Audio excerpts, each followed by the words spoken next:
They say you can tell a lot about a person by how they look at you when they think you're beneath them. And the truth is, I saw it before. A single word was spoken the moment the patrol lights flared in my rearview mirror, and that cruiser slid in behind me like it owned the road. It was late afternoon sun hanging low, one of those days where everything feels ordinary enough that you don't brace for impact, and I remember thinking, okay, stay calm. Signal, pull over clean. Don't give them anything extra, because when you've lived long enough in this skin, you learn those habits early.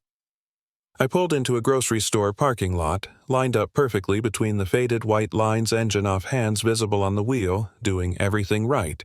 And still, when the officer stepped out of his car, I could feel it, that energy, that look that said he'd already made up his mind about who I was and why I must be there. He took his time walking up, tapping his flashlight against his palm even though it was broad daylight, chin tilted just enough to let me know this wasn't about a broken taillight or rolling through a stop sign. "You know why I stopped you?" he asked, leaning in too close, crowding my space. I told him calmly that I didn't, that I was happy to see whatever the issue was, and he smirked, like that answer amused him.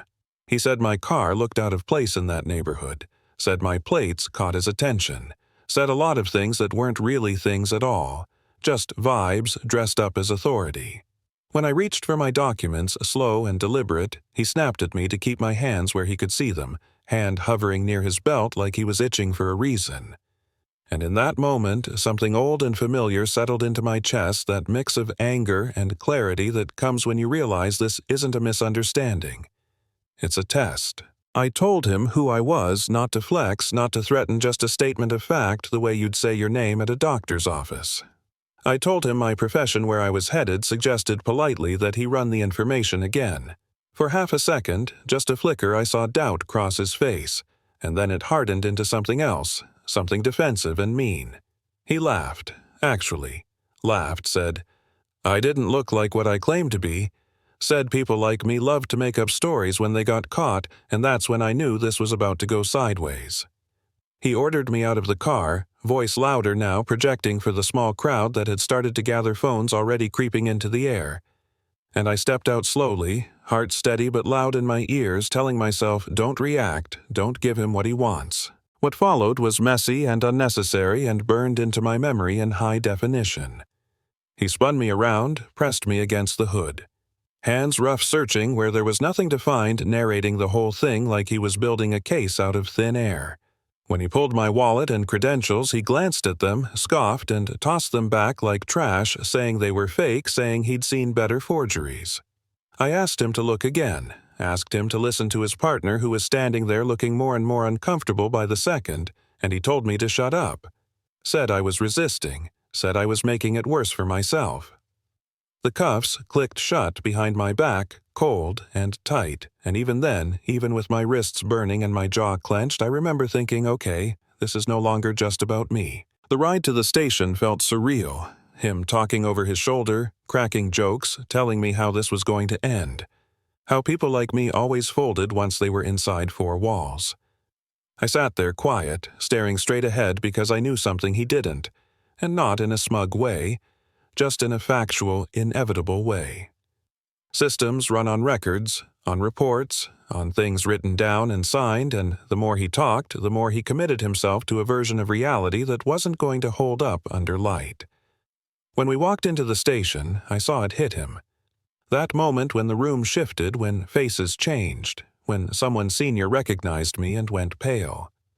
There was shouting confusion, a flurry of whispers, and suddenly the confidence drained out of him like air from a punctured tire. They tried to fix it, of course. They tried to smooth it over, suggested taking the cuffs off, suggested we all forget it happened, a misunderstanding. A bad stop, no harm done. That's where I said no, calmly, clearly, and watched the room freeze. I told them I wanted everything done by the book, every charge processed, every step, documented, every word he'd said, recorded exactly as he'd said it. I could feel the tension spike because they understood what that meant, that this wasn't going away, that there would be a trail, and once there's a trail, there's accountability. He looked at me like I'd betrayed some unspoken rule, like I was supposed to be grateful just to be let go, and in that look was the whole problem laid bare. What happened after that moved fast, faster than I think he ever imagined. Video surfaced, audio backed it up. His own report contradicted reality in ways that couldn't be explained away. He was suspended, then fired, then charged, and the story spread not because people love watching someone fall, but because so many recognize the pattern. Courtrooms filled not with spectators looking for drama, but with people who had their own versions of that parking lot, that smirk, that hand hovering a little too close to a weapon. When I testified, I didn't raise my voice, didn't play it up, I just told the truth as plainly as I could, because the truth didn't need embellishment, it was heavy enough on its own.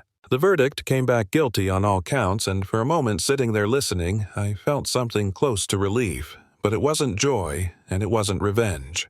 It was the feeling of pressure, releasing like something that had been pressing down for years, finally lifted enough to let you breathe. His life unraveled quickly after that job, gone reputation, gone name, reduced to a headline, people recognized for all the wrong reasons. I heard bits and pieces not because I was following it closely, but because stories like that echo, they ripple outward. Some people said it was too harsh, that one bad day shouldn't define a person. Others said it still wasn't enough, and maybe both of those things can be true at the same time. Months later, long after the noise died down, I saw him again by chance, and it stopped me in my tracks. He was older, somehow, smaller, wearing a uniform that stripped him of every symbol he once hid behind, mopping a floor in a building he used to walk through like he owned it. He didn't recognize me at first. Eyes down, focused on the work, and when he finally did, I saw something different there. Not anger, not defiance, just a kind of hollow awareness. He apologized quietly, without excuses, and for a second neither of us spoke, standing there in that strange inverted version of our first meeting. I didn't forgive him in that moment, not out loud, not formally, because forgiveness is a process, not a switch you flip to look enlightened.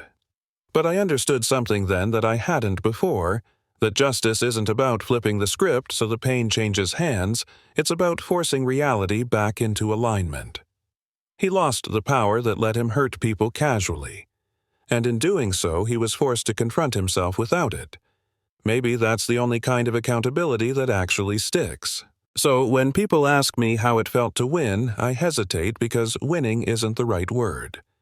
I stood up when I was expected to shrink, I insisted on truth when silence would have been easier, and the system, imperfect as it is, responded the way it's supposed to when it's pushed hard enough. The uncomfortable question, the one I want you to sit with, is how many times this story ends differently? How many people never get that moment where the doubt flickers and then breaks open into consequences? Was what happened to him justice? Was it karma, or was it just inevitability, catching up? Drop your thoughts in the comments. Tell me what you think, and if you've ever been on either side of a moment like this, share that too. Because these conversations don't change anything unless we actually have them.